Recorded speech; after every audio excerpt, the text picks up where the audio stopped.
Welcome to the Tech Egg. Don't get scrambled. Enjoy the video. You start by finding the check number in the top right corner and at the far right of the Micker line. This anchors your record. Once done, write today's date and the payee name clearly because filling those later causes errors.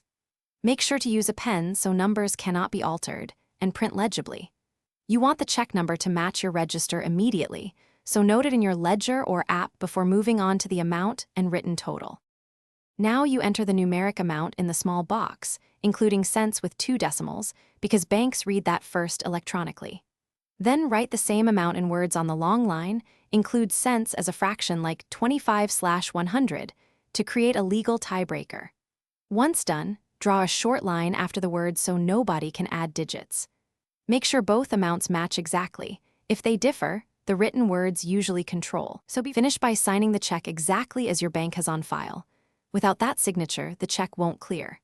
Next, add a memo or account number if you need to track purpose or apply payment to an invoice. Once done, immediately record the check number, payee, and amount in your register or app to maintain your balance. If you make any error, do not correct on the check, void it, mark the number void in your records, and write a new check to keep your ledger accurate. Thanks for watching. Consider subscribing if I helped unscramble your problems.